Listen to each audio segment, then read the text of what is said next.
Hey, everybody. Welcome to the Voxology Podcast. Mike and Tim here. Man, you guys are the best. Just want to say thank you. We had an incredible event in Nashville, and we'll fill you in more as we sort of process it and reflect on it. And actually, we're recording this before it happens. So I'm pretending that it's great. It probably will be. We're just going to manifest that. But I'm going to speak it into existence. Yes. There you go. Jesus, take the wheel. There it is. I've spoken it into existence. Ladies and gentlemen, today we have, I don't know what it is, Tim, but we've been on fire with interviews lately. I'll tell you what it is. It's you. Well, I don't know about that, but here's the great thing, Tim. There's so many great things, but one of the great things is that, so books come out and I'll buy a book that looks interesting and then go, I wonder if this person would be a good person to interview. And boom, it turns out they are. And boom, they come on our show. And so this is the case with Dr. Matthew Lynch, who, what a great guy. But he just wrote a book called Flood and Fury. Old Testament violence and the shalom of God. And for those of you who've listened to us for a while now, man, we are all about wrestling with those texts in the Old Testament that really cause us like a lot of grief and a lot of concern. And I got to say, this is one of the best books I've ever read on the subject. And so I read it and devoured it and highlighted it like crazy and went, and here he is on Twitter. And boom. Would you respond to a random guy on Twitter? And yes. And hey, we're a podcast. And he's like, do it. So we did it. It's so great. That was a great little conversation you just had. That's how it is. That's me and the Holy Spirit right there. There it is. Usually the Holy Spirit says, really? That's exactly the intonation of the Spirit of God in my life. This is the choice you're making right now? Yeah. Really? Really? What's up, Pastor Mike? What? No. But we've got so much more revelation to get to, but we keep getting into these great conversations, and they're just so fun and fascinating. And we don't try to promote like loads of things for you to go and buy and purchase. That's not the role we want to play in the world. But we do come across some books that are really, really great, and we think there is, resonance and relevance with our community and the questions that we're asking and wrestling with, and this certainly falls into that category. And so anyway, great. He's a professor up at Regent and in Vancouver, which, dude, come on. If Tim were a city, he would be Vancouver. It's a beautiful area. Yeah, I've never been, but I've seen pictures and it looks beautiful. I've always wanted to drive. I've never been to Alaska, and I'd like to go to Alaska, but I want to drive there. Like, I want to drive that whole western coast all the way up. Ooh, I like that. What kind of vehicle would you want? I'm not thinking a convertible. convertible. And you got to block out like a week or more to do it. And I guess there are maps for it too, where you have to plan out, like it gets a little sparse for food and gas stations and some of that, but okay. I don't know. Something I could sleep in for sure. Yes. I think it'd be a cool way to experience that. Minivan? Just drive that whole way up. Yeah.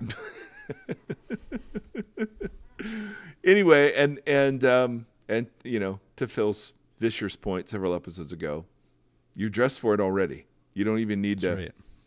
You're like, all you would need is a toothbrush and some bottled water, and you're good. Yeah. Yeah. All right, Tim. Well, listen, this is super fun for us to get to have this conversation.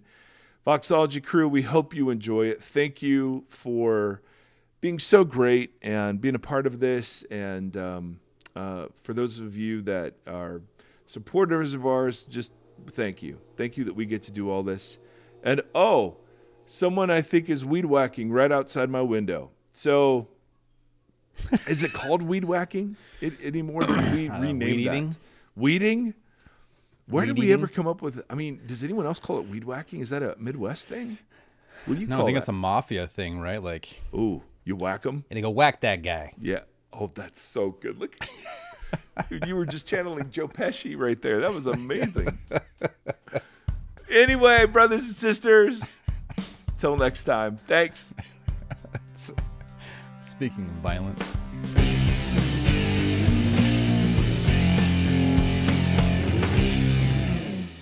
Ladies and gentlemen, we're in a great mood today. And the reason is because we're talking Old Testament violence.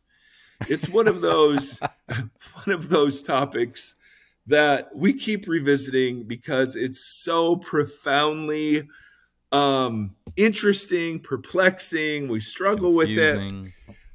What? Amusing? I don't know about amusing. Confusing. Oh, I guess it could be amusing. It's confusing and amusing. It wasn't to the Canaanites. Let's just put that out there. But today we have a new friend. And anytime Tim and I get to make new friends, we're happy. And this friend lives in Vancouver, British Columbia, which is probably the coolest part of British Columbia. And as we all know, British Columbia is the coolest part of Canada. So is that right? Did I get those geographical references? I think Vancouverites like to think of it that way. Yeah. Okay, that's fair enough. You have a hockey team. Yeah. It's definitely So the prettier side of Canada. We honeymooned on the other side. Whoa. It's not as pretty. Hold on, where did you Like honeymoon? all the way on the other side? or Barrie, just sort of- Ontario.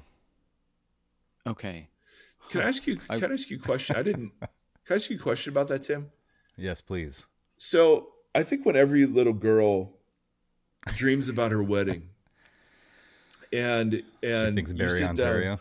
yeah.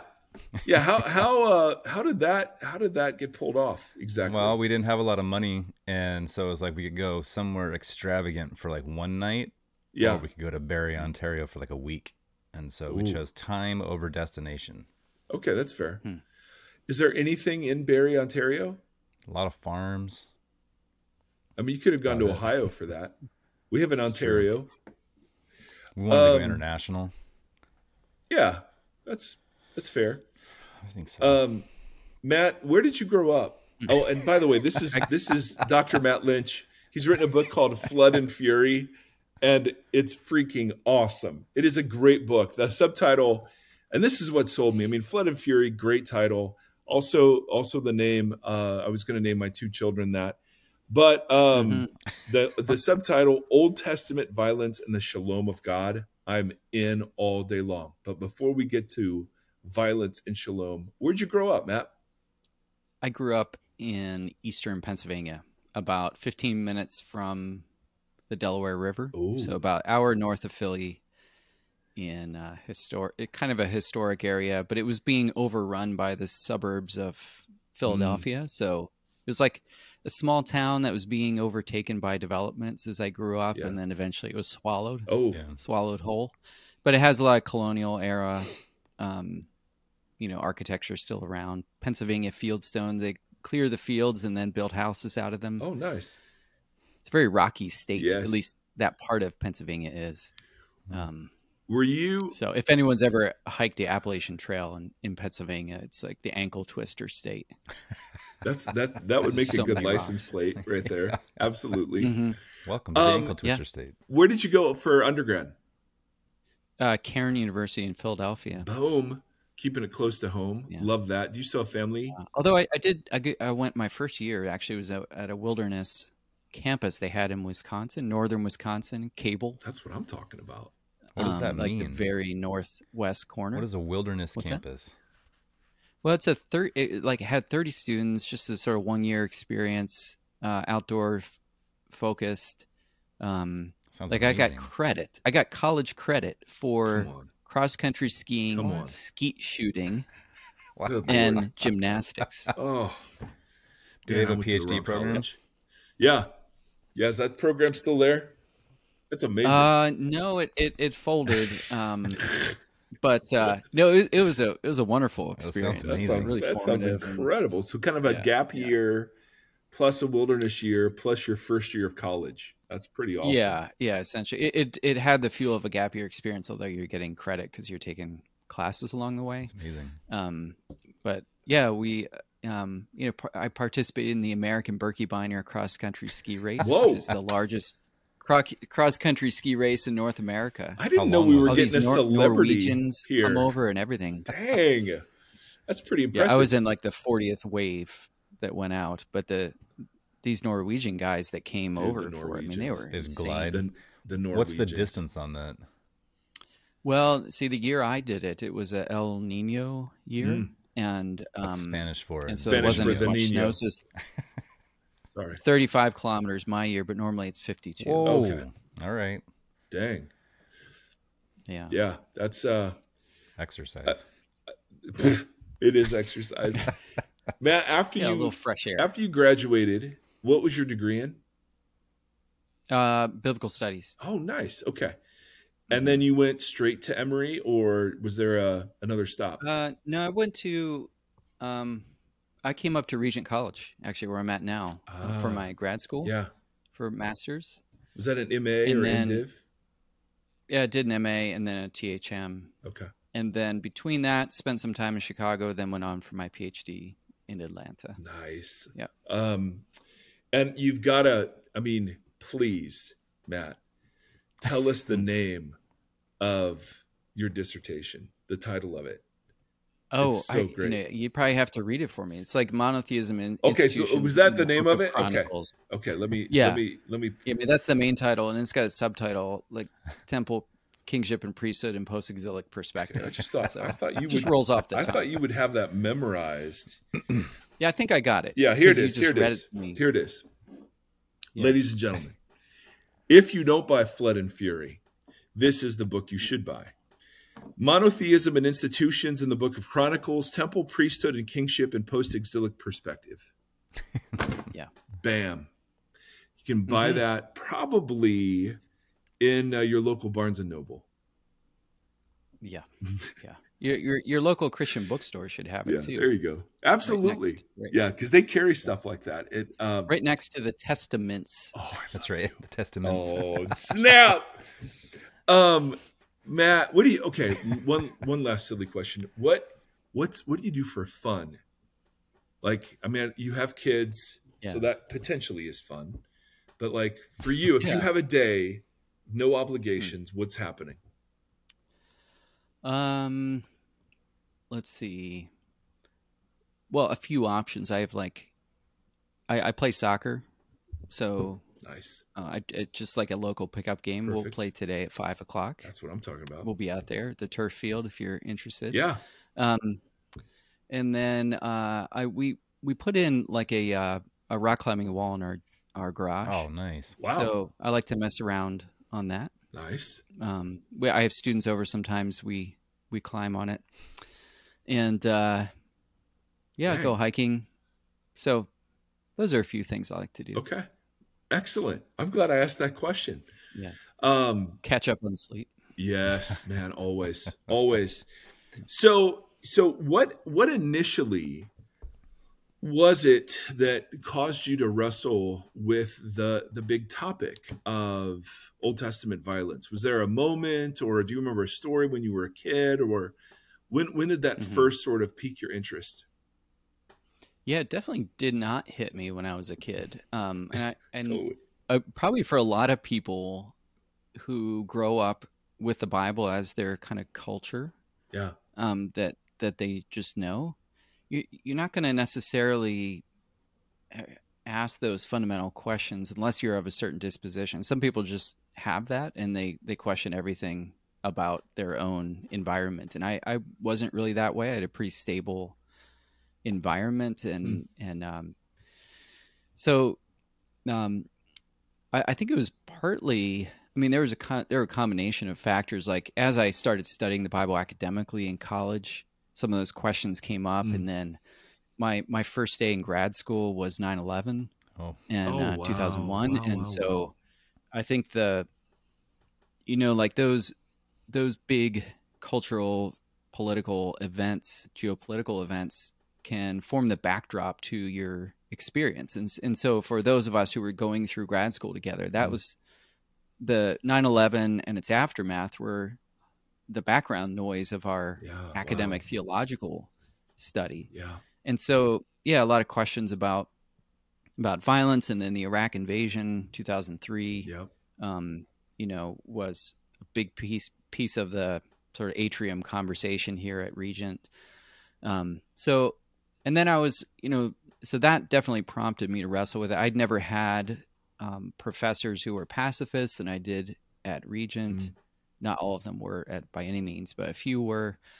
And then later being asked to, because I was focused on Old Testament, did my doctorate in it, people would just ask me to teach on it.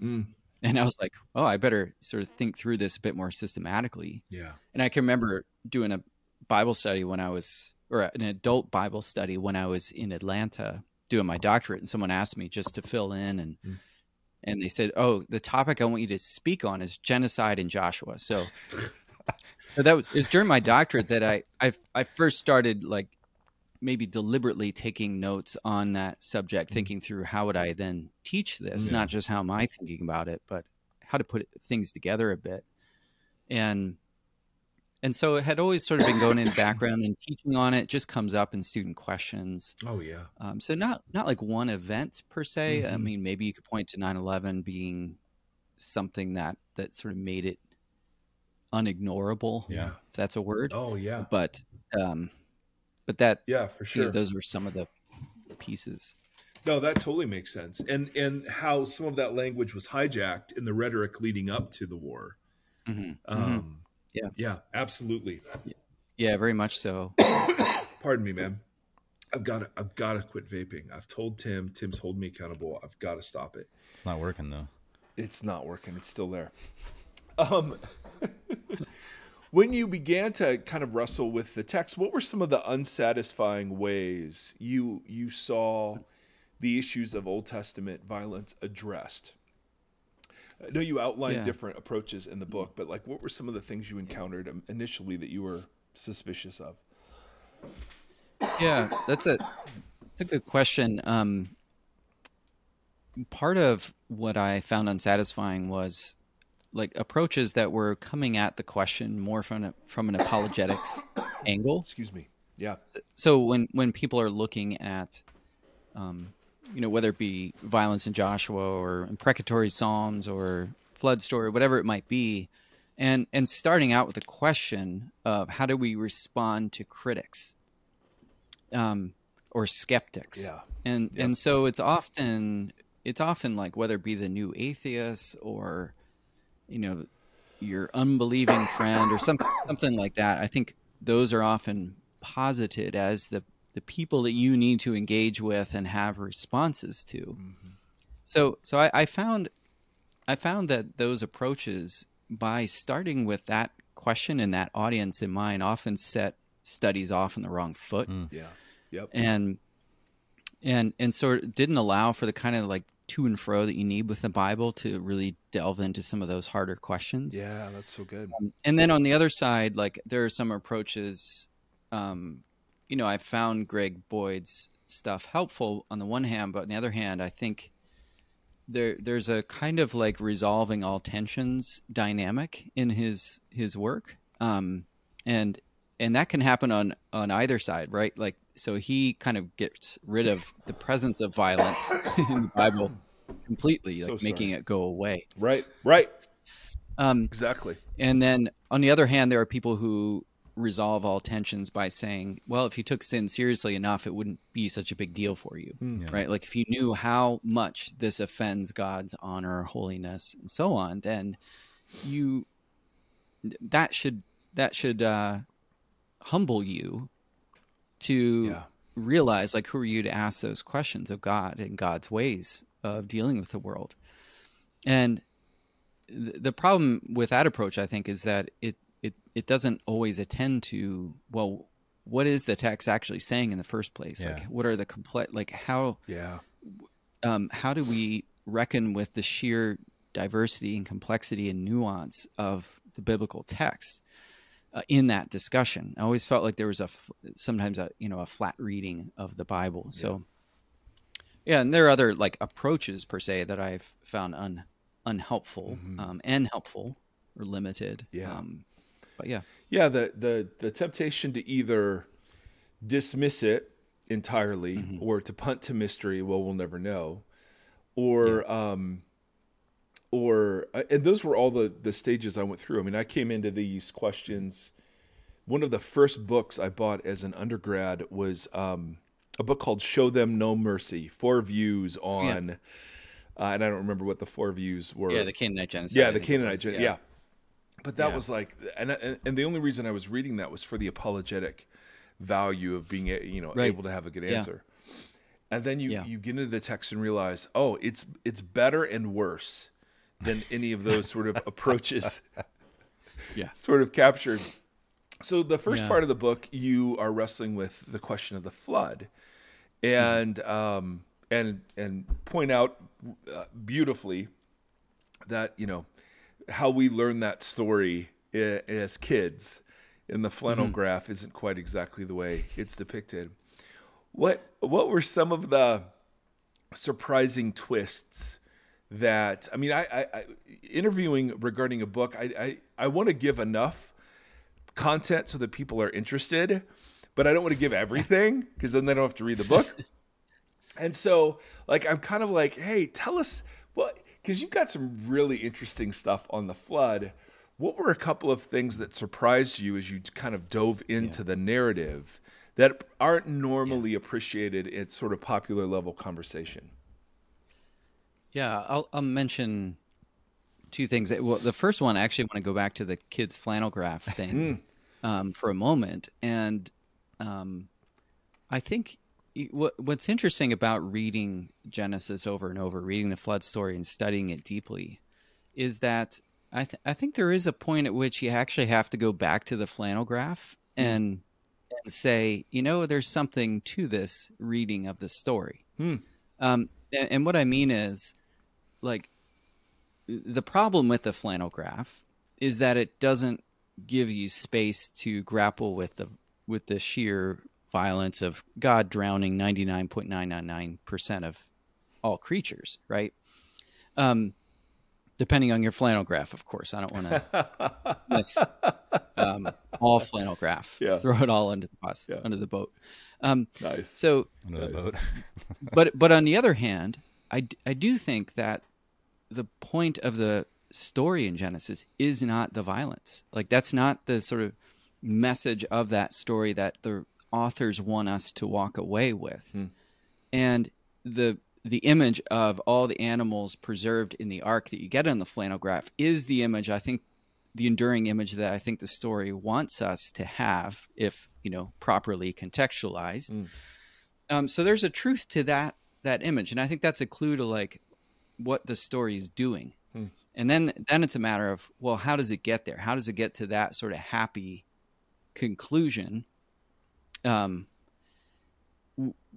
how do you arrive there when you've gone through all the drowning that precedes it? So then the other key thing for me, at least, is to first of all address the question of historicity. And I think there are different views on this. Personally, I think it's not a straightforward historical account.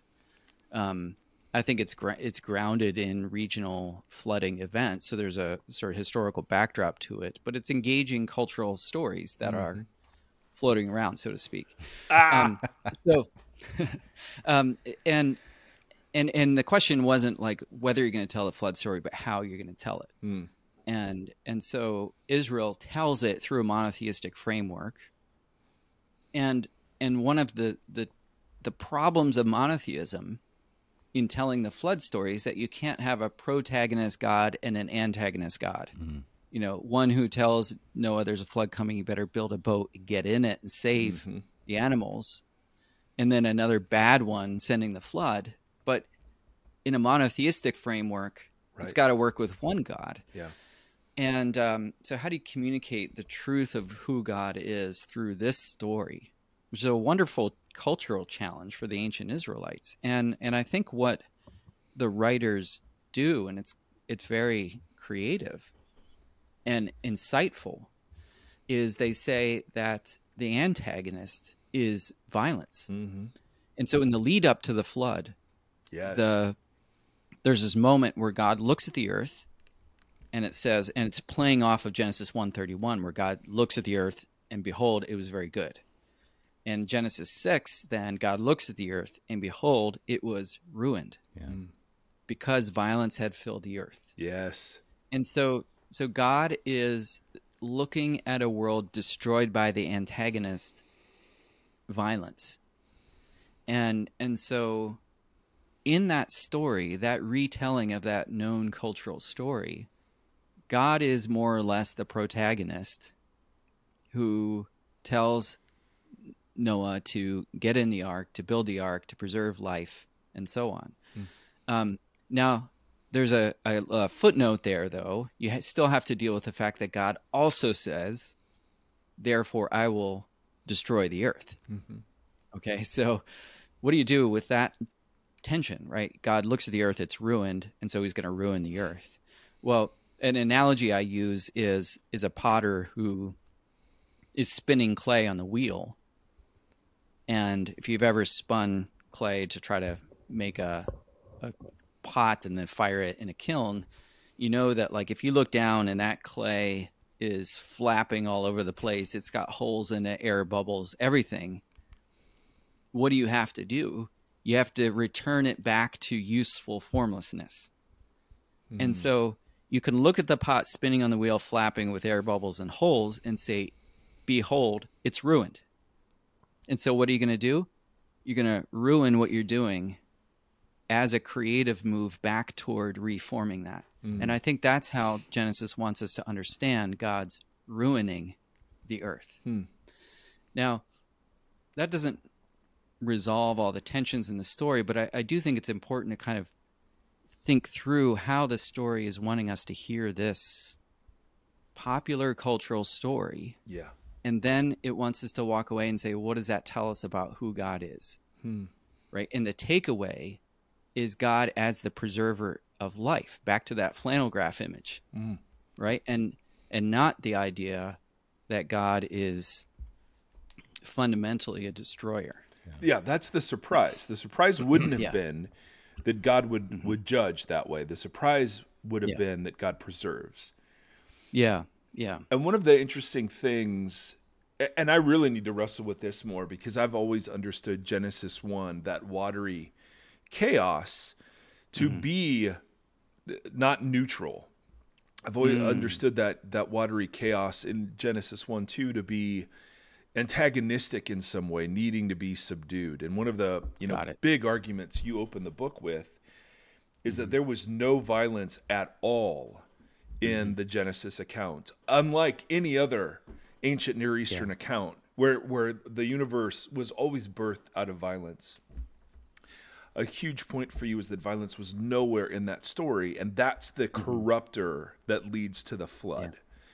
And I just wanted to draw that out for a second because I thought it was really profound. I do make a point of that. Like I think Genesis 1:2, and it says the earth was formless and void, or unformed, and whatever, however you want to translate the Hebrew there, tohu wabohu.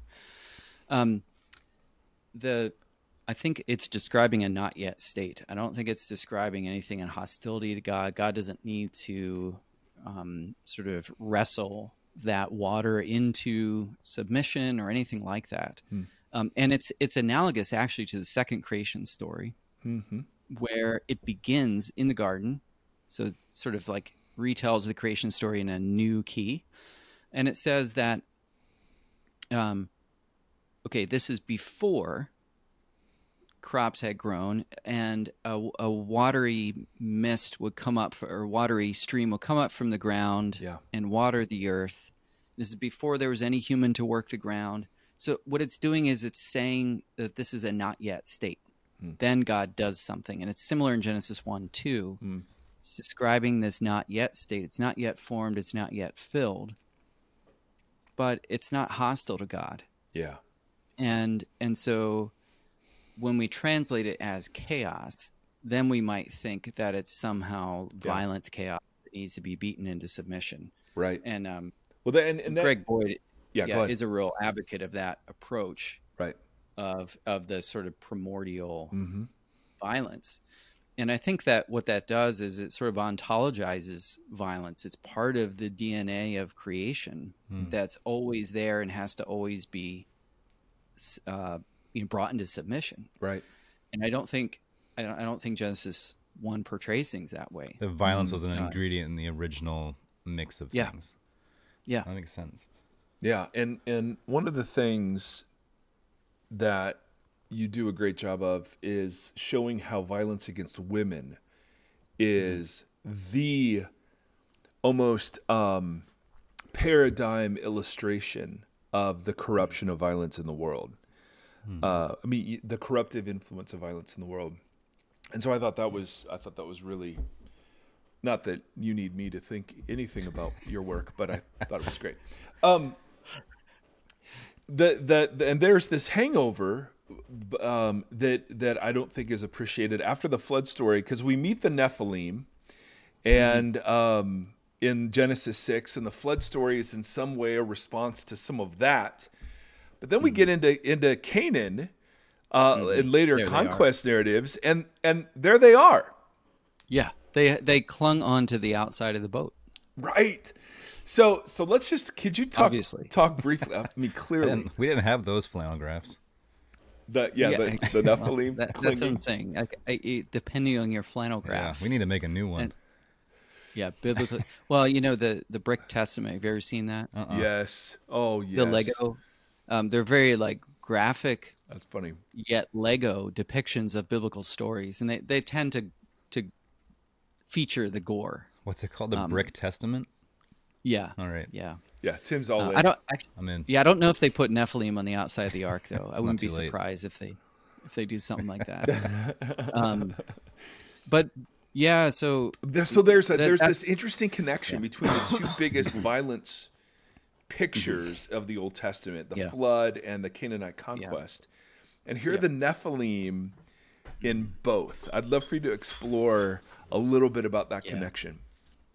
Yeah, so I talk in the book about the fact that the Nephilim are sort of like the Sasquatch. I don't know if you had Sasquatch. Oh yeah. Lore where you grew up. Oh yeah. And photographs too, right? But they're always grainy. Yeah, always. And it's a shame. Or Loch Ness Monster. They were always kind of Bermuda Triangle photos. was another one when I was growing up. Yeah, and I, as a kid, I was just like, "Oh man, that's definitely something." There's something to that, and I think the Nephilim are kind of like that. All the images we get of them in the Bible are kind of grainy, so you have to exercise caution when being too assertive about what exactly these things are. But they do appear in Genesis 6, and they're associated with the sort of warrior class of old, kind of the ancient warrior kings.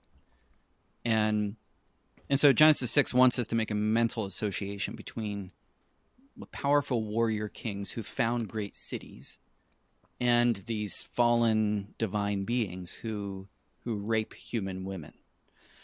And so when you get into Numbers, the spies go into the land and they see Nephilim there, or they claim to see them.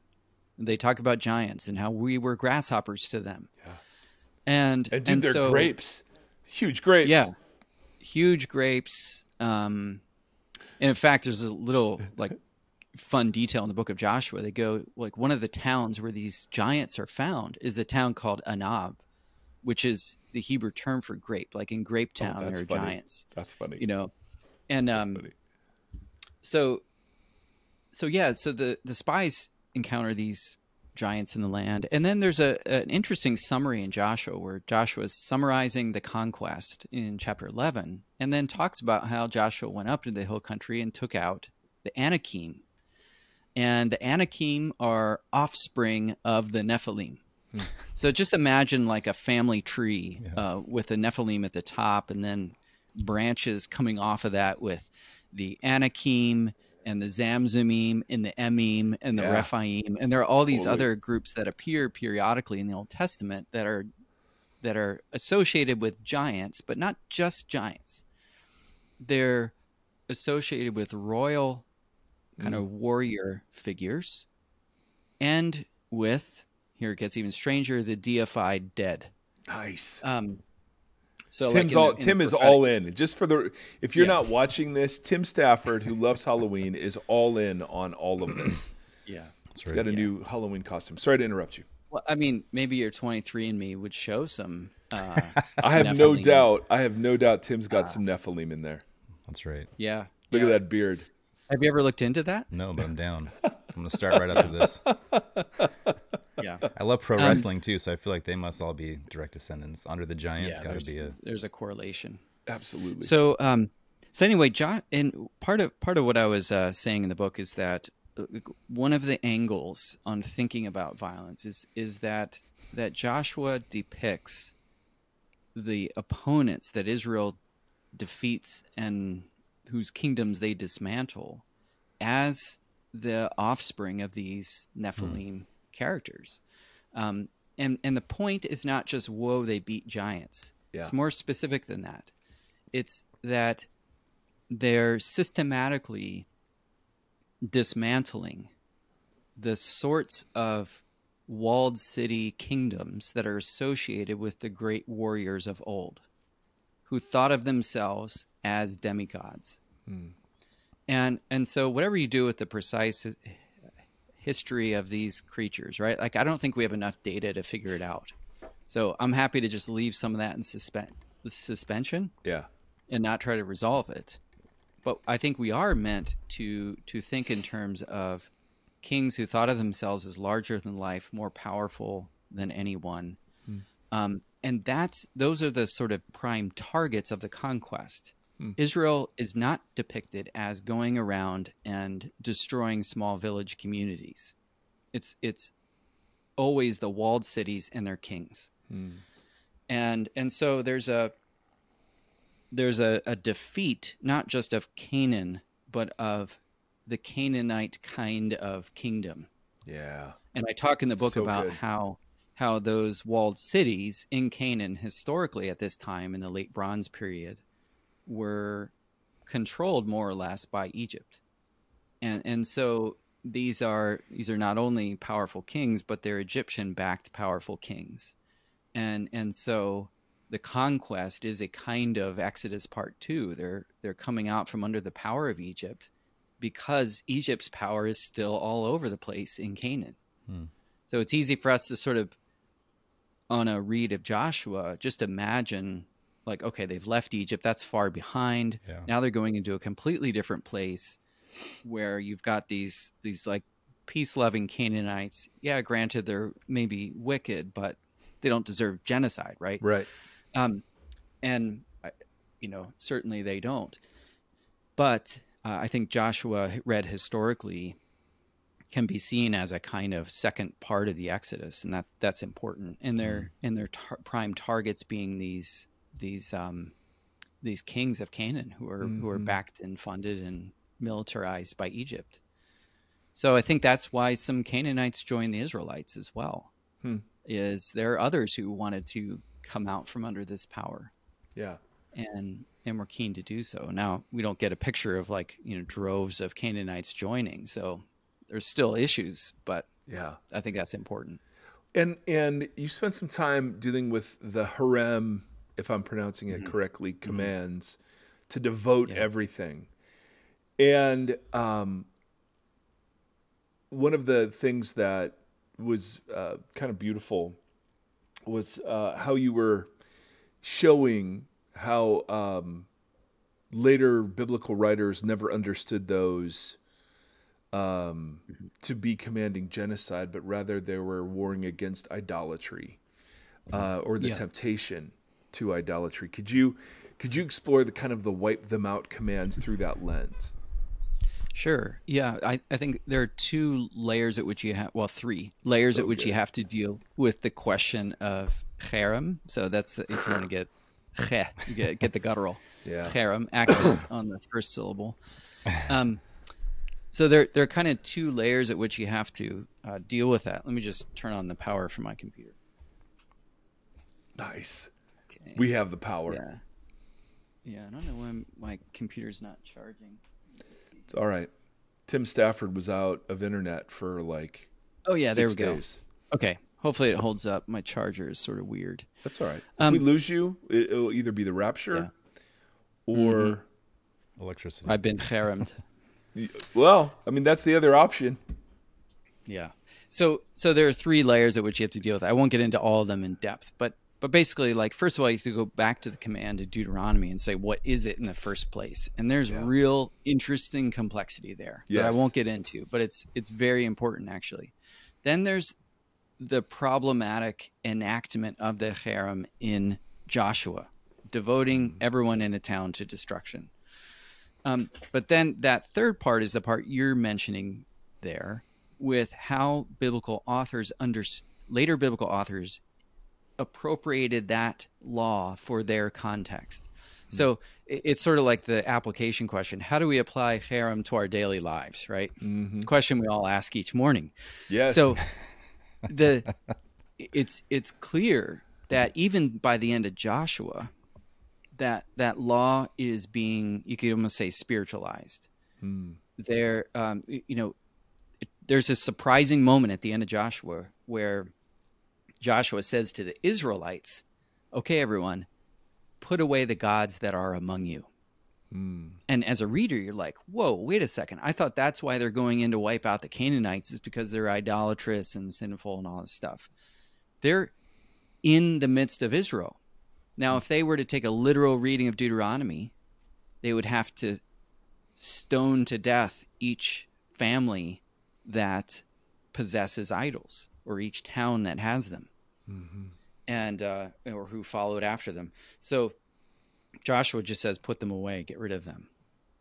Later on, King Hezekiah, he goes on a campaign and gets rid of all the high places in the land and all the idols, and uses the same verb, the same 3 verbs that are used in the original harem command in Deuteronomy to talk about what he does in getting rid of idols, pillars, Asherah poles, all that stuff.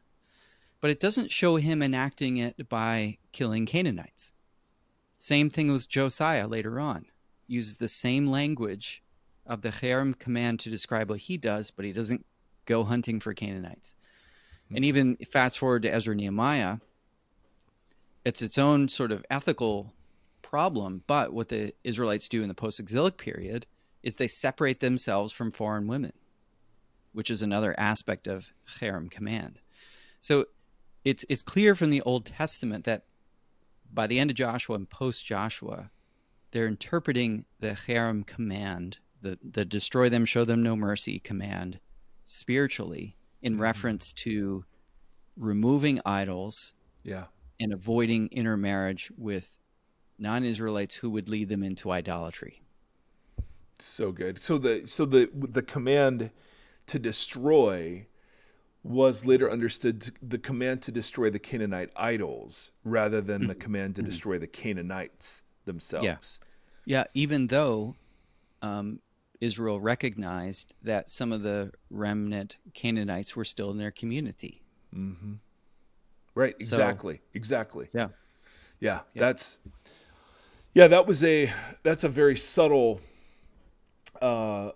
point, but it's kind of like how the Israelites interpreted other commands, whether it was stoning a disobedient son or a mamzer, excising a mamzer from the community. Like there were all of these almost accommodations to make sure we never had to implement those sorts of things.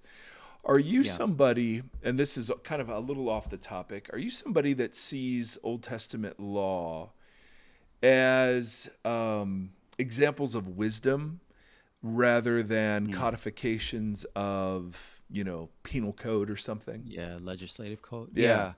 I think for the most part, yes. Certainly the sort of social law it seems like was understood that way.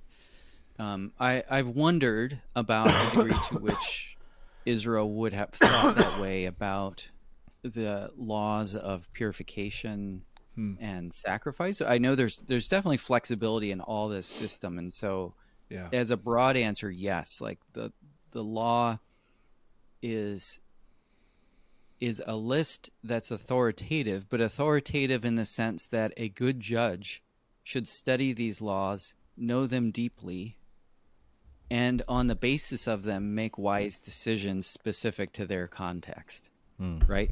And that's where the wisdom comes in, and not just sort of plug in law A and apply it here, because I mean that's just the way law works to some extent, is that you have to have adaptive responses.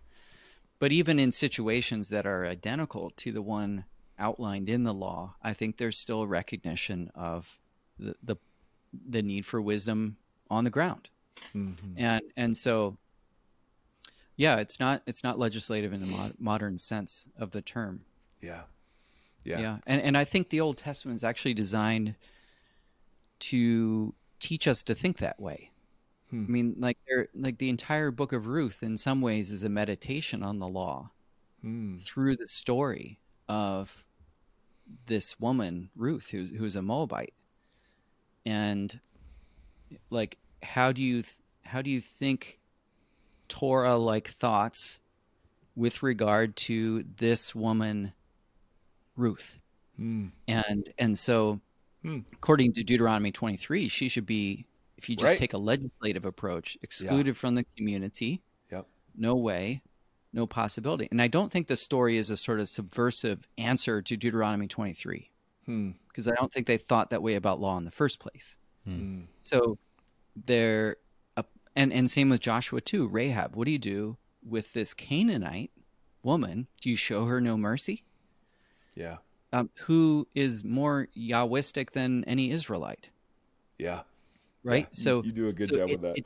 It teaches you to sift and prioritize, like, what are the fundamental matters, what are secondary. And so her faith is primary and her Canaaniteness is secondary. And it's not the other. You're not to treat things the other way around, because that's, in Jesus' words, like lesser matters of the law taking priority over greater matters.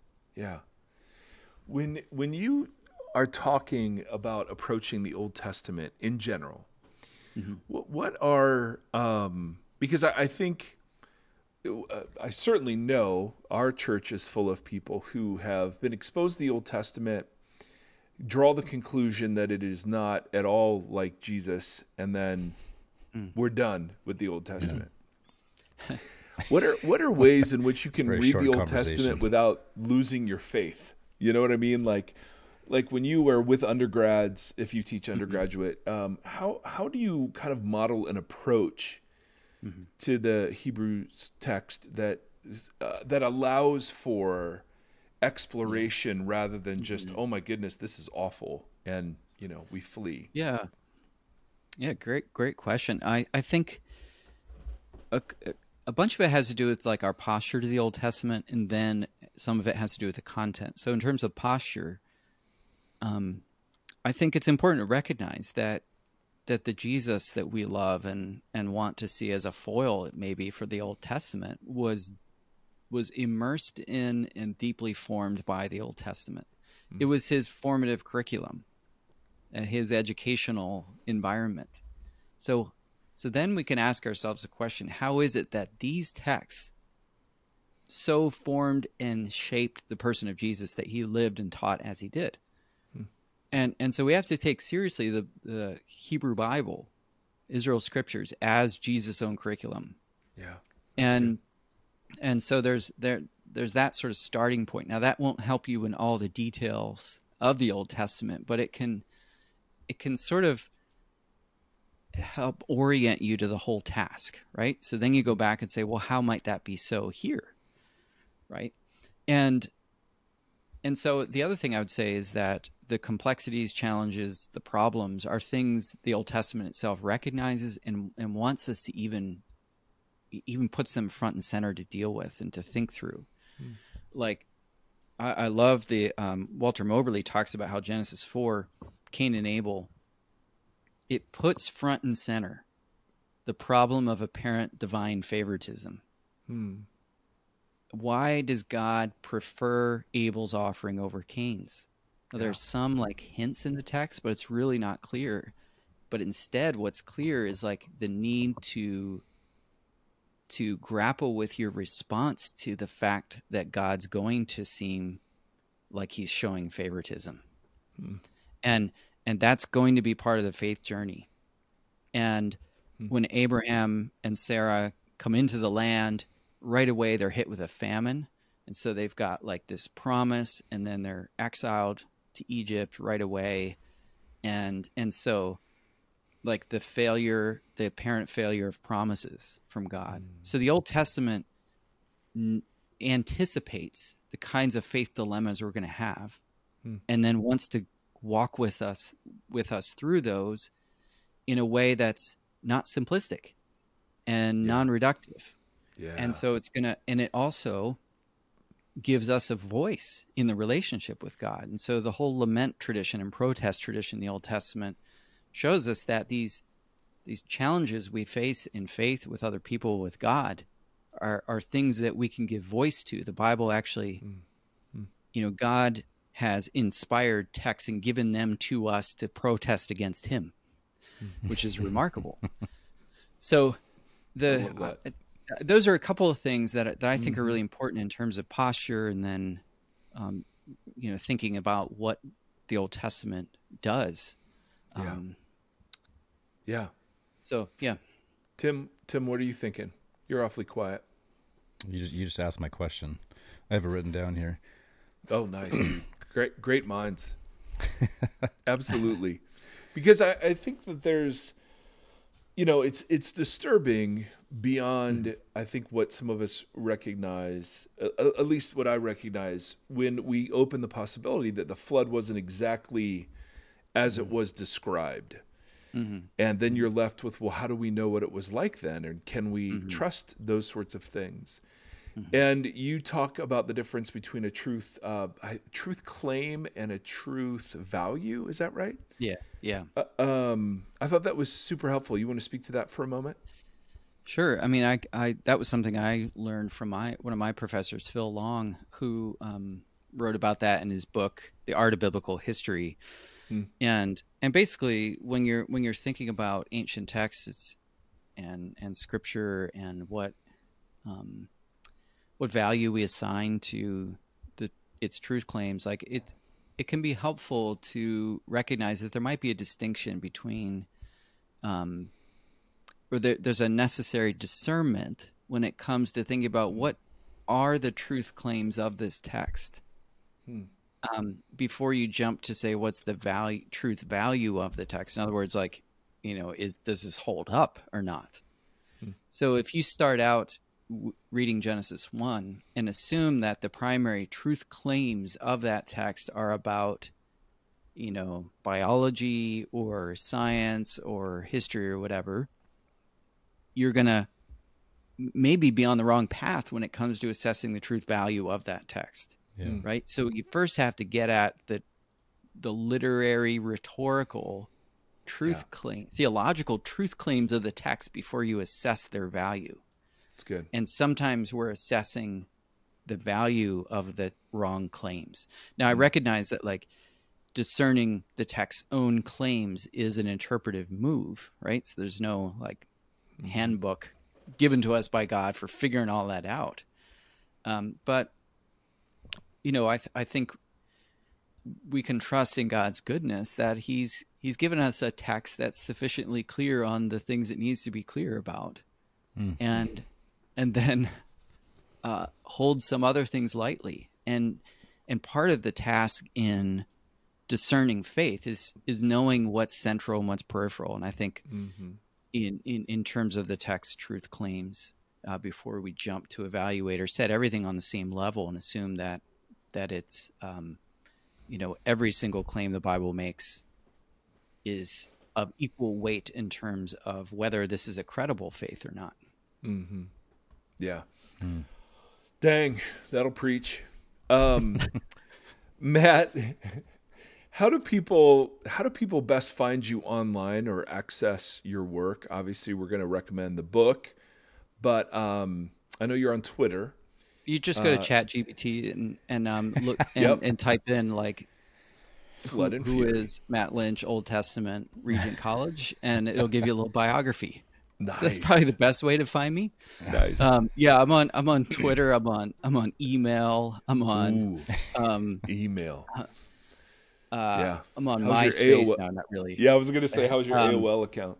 I mean, in theory, I still have a Juno account, email account. Do you remember that? Yep. Oh yeah. Yeah. Yeah. Oh yeah. Oh So, yeah. I think a good old fashioned Google search will do you well. Perf, as my kids would say. Yeah, I'm at Perf. Regent College, so that's where I'm located institutionally. What are you going to teach this fall? Anything exciting? Yeah, teaching Isaiah. Oh, which I love. Man, nothing happens there. Yeah, Old Testament not a lot to foundations, work with. Isaiah, and exegesis. Dang. All right. Well, listen, Matt, we're going to let you go and honor your time. Thank you for making time for us. The book is fantastic. Really, really great work. Thanks for putting up with our shenanigans today and exploring some of these things, because I just, both Tim and I, for ourselves, but also on behalf of our community, really wrestle with some of the portraits of God found in the Hebrew scriptures. And so this is a great resource for that. So many thanks. Thanks, Mike. Thanks, Tim. Yeah, thank you.